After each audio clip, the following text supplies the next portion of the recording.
the most dangerous weapon isn't a gun or a bomb, it's a well-placed lie. Watch Tim Walz lose it once Jake Tapper calls him out. You guys gotta check this video out. Well, what do you make of the criticism that one of the reasons why your party was so resoundingly rejected last November is because Democrats were gaslighting the country, saying that inflation was not a big deal, heralding Bidenomics. Not only Biden, but Kamala Harris was heralding Bidenomics, pretending that there wasn't a problem at the border. And then fundamentally, this idea that President Biden was up for another 4 years of the job, while Americans in poll after poll for year after year were saying he's too old to do the job.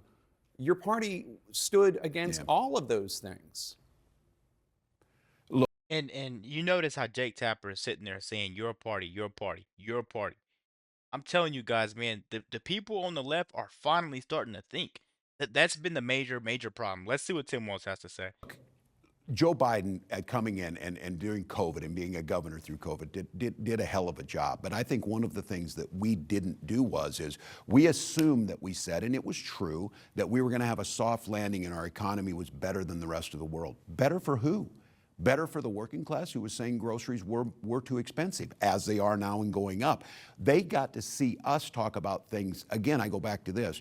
Don't talk about food insecurity or housing type of issues. Talk about people being hungry and wondering where they're going to live, or about their children's future, about real security. And so I think your question is spot on.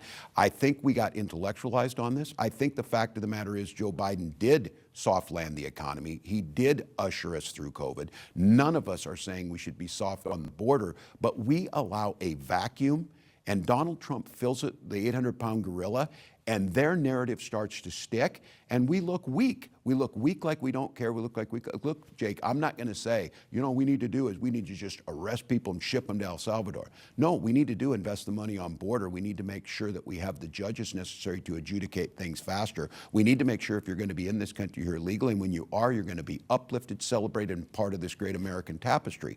We didn't do that, and then it fills them.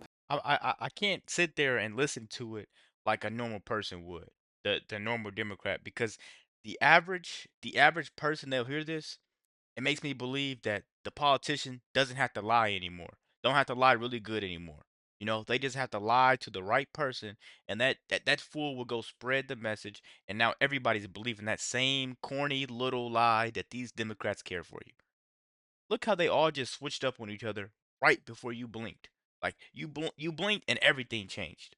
Everything changed. You got Tulsi Gabbard, RFK. Like, come on, John Fetterman. Come on, man. I'm telling you. And then you got Elon Musk investigating where all this money is going, where all this money is coming from, and why they have millions and millions of dollars, and they all start to speak up. You know, the person that is the loudest has the most to hide. They'll find the example that is horrific where you have Yeah. someone who's not here legally and they commit a crime. That Yeah. is horrific, Don't you, but we don't do a good job of telling that. don't you think your party needs to acknowledge that President Biden was not up for the job of running for re-election and that this was a major mistake by the He made that Democrat- decision. I know, but you all went along with he the made that idea that he was decision. up for it and he wasn't. And everybody saw it and the country rejected it. Yeah, well, look, history will tell us to go back on that. That very well could be the case, Jake. What I'm concerned about is learning from those lessons. I would hope we would never do it again, make a mistake, make sure we go through and get someone. But I don't know where it helps us going forward. I certainly am deeply concerned that Donald Trump is going to lead us down a horrific look. Thank God it's tariffs that he said. Donald Trump listens to no one. Remember, Donald Trump has statements about, I don't think nuclear war would be that bad. I guess we're lucky that he went after tariffs instead of that route. Yeah. We have an issue in this country that is going to impact us. And if there is not a loyal opposition, if there's not some soul searching on our side, if there's not reaching out to those folks who are in the streets, they're leading right now. So quick. So guys, just to end this video out, man, I can't with Tim Walz. You know, everybody thinks you're being controlled by the people in charge. That's a lie.